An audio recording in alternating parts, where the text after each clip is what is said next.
Bueno. Hoy vamos a hacer pastelillos o empanadillas de pastelón. So first off, you're gonna need your sazon, your ground beef, your cut onions and oregano leaves. I have this for the meat for later on, and then I have some dry oregano, garlic, and your adobo. I bought this, but this is not what my mom used to use, but I'm from Florida. We were from Massachusetts, so it's a little different. And then you need your fresh oregano leaves. So let's start. So I usually use normal oil, but I used avocado oil from Ross. And just a reminder to use only a little bit of oil because the ground beef suelta a lot of oil once it cooks. So you're just going to break it into little pieces and just demolish it, or however you want to call it. And then once you do that, you're going to put a lot of oregano, like dried oregano. It all depends on your preference. There's no exact measurements, especially for adobo. But the key ingredient here is the garlic.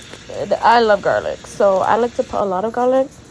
Then you're gonna put your sazon according to your taste and your liking as well. I use 2 of them, just because I don't want to use a lot of it.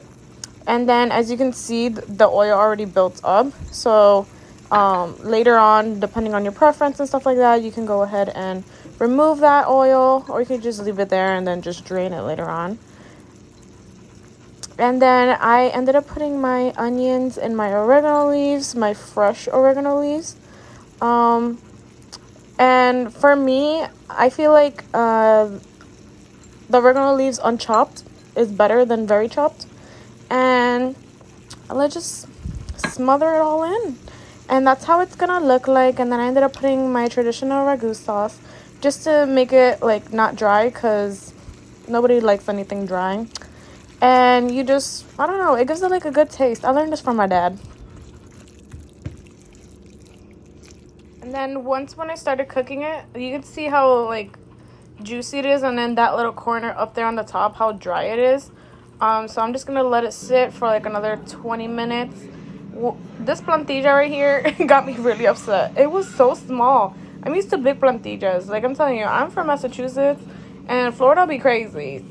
So it took me a while, and I forgot to like record the rest of it. But basically, you're just gonna chop this off because it's small. You're gonna put 2 little Plátano maduros, and then you're gonna put your meat. You're gonna close it, and then use the fork to press onto the corners. I forgot to record that part because I was really stressing with this plantilla. Then I ended up making one without the Plátano maduros, and then one with the Plátano maduros for my suegros. And this was mine, and I fell in love with it, and I hope you enjoy this, and let me know how it tastes. Bye.